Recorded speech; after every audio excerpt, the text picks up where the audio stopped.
This is Steve Robbins. Welcome to the Get It Done Guys, quick and dirty tips to work less and do more. Today's episode is a bit unusual. It includes a rant, a tip, and a peek behind the Get It Done Guys scenes. Let's jump in. First, the rant. I was recently asked to contribute to a roundup where they ask a bunch of people a question and publish the answers in a big long list. They asked me a question about leadership that, frankly, I thought was oversimplifying, and it made many bad assumptions about the issue. Plus, many of the people on the list don't necessarily know anything about leadership. They're likely to have the same cultural, motivational leadership points that sound great and don't work. You know the genre, the soundbite equivalent of a beautifully photographed poster of a whale with the big word leadership underneath. It's really inspirational, especially if you have a fetish for gigantic aquatic mammals, but it's not a great source of high-quality information to incorporate into your professional development. I tried to explain that the question as phrased was the wrong question, and the answers might not be as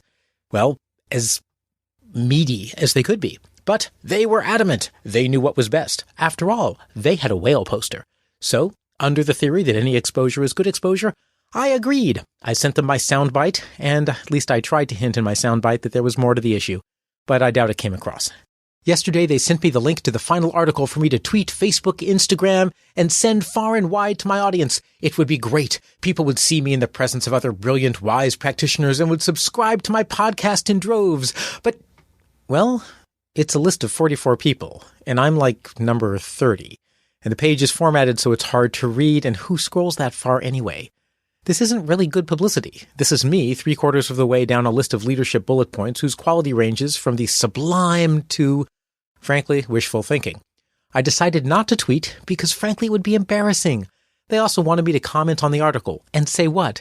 Gee, great article. Wrong question. Answers that are off the cuff. And I'm 3/4 of the way down on the page. It's an honor. Wah!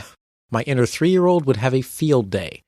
If you're going to solicit experts to be part of a panel or a conference or a roundup, use the opportunity. These people clearly just wanted their 44 experts to drive traffic to their site by tweeting out the link. And you know what? It probably worked. But it could have been so much more.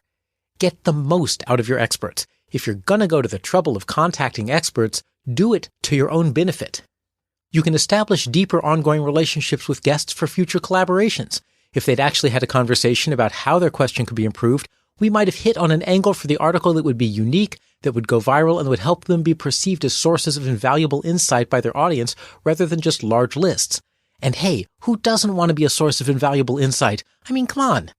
They could have arranged the final presentation to make the contributors shine. Instead, I kind of felt ashamed at my inclusion in such a transparently exploitative venture. All they wanted was incoming links. They didn't think about how to make it beneficial to the experts at all. Offer the most to your experts. Why does this experience rankle me so much? Because as someone contributing expertise, I expect to get something out of it too. So do the rest of the panelists. We actually have other things to do with our lives than contribute sound bites to publications that only exist because the internet has made it possible for even the least relevant, useless sludge to be dredged up and promoted as if it had a modicum of worth. You know what? There are content websites out there whose editors can't even write a sentence like that, much less appreciate its utter genius. But you, my intelligent, smart, insightful, and terribly good-looking listener, are not like that. You have taste. You have standards. Yay! Experts get involved in events like this because they expect to get something out of it too. Here are ways that you can compensate an expert for helping you out. Ego. Some guests like to appear because it makes them feel important. If so, flatter them. Give them top billing. Include a bio extolling their virtues. Explain how they're great, they're the best, and they're a real winner. They'll make your panel discussion amazing, really great. Also, name your firstborn child after them, and you'd be amazed at how well that works. Altruism. Some people have a message that does good for the world, and they want to get it out. They need enough space to give their message, and if their message is unique or unusual, they need a platform to explain why it's worth listening to. A lot of people in the self-help world, for example, will help out because they genuinely care that their message helps people who are listening. Byron Katie falls into this category. For the first several years of her business, she spoke for free all around the world whenever someone asked her because her personal mission was to bring her work to the world. Reputation. If someone is building their reputation, find out how they want to be known and help them show up that way. My understanding of leadership is very different from the people putting together the article, judging by my reaction to their question. They could have highlighted my entry as a new, fresh approach to the subject, which would have given me a reputation as a leading thinker. Get it? A leading thinker, and I'm talking about leadership? Ugh, Gosh, I'm so clever. It's a minor miracle the microphone doesn't just burst into flame right now. Oh, ow.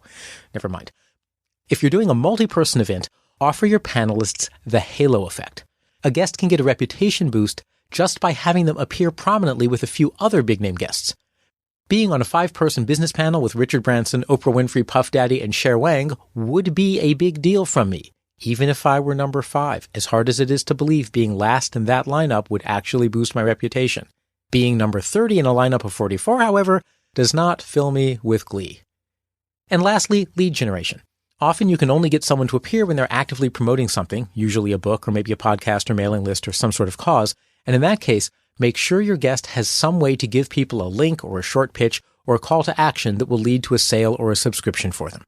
I rarely reveal what goes on behind the scenes at the Get It Done Guy headquarters, but, like intern MG, the characters Europa and Thomas have real-life inspiration. One of my favorite 1980s pop songs is Europa and the Pirate Twins by Thomas Dolby. When I heard that Thomas was going to be releasing his first new album in years, I added Europa and Thomas to the Get It Done Guy podcast in his honor. Europa is a character from the song, and Thomas is a nod to Thomas Dolby himself. I approached him for an interview, but alas, he was too busy in production. Timing is everything. Reach out during the publicity blitz itself if you want to get an expert's attention. You can often get big names to contribute something for free, be it an article or an appearance, and get the most of it. Really engage deeply with your invitee. Help them get the most out of it too by explicitly designing the event so that they get ego, altruism, reputation, or lead generation out of what goes on. When you keep everyone's goals in mind, everyone wins, and you'll have a whale of a success. This is Steve Robbins. Follow Get It Done Guy on Twitter and Facebook. I run programs to help people have extraordinary lives and extraordinary careers. If you want to know more, visit steverobbins.com. That's STEVERROBBINS.com, or join my personal mailing list by texting Get It Done to 33444, and you'll also get a free copy of my secret book chapter on how to build relationships that help you succeed. Work less, do more, and have a great life.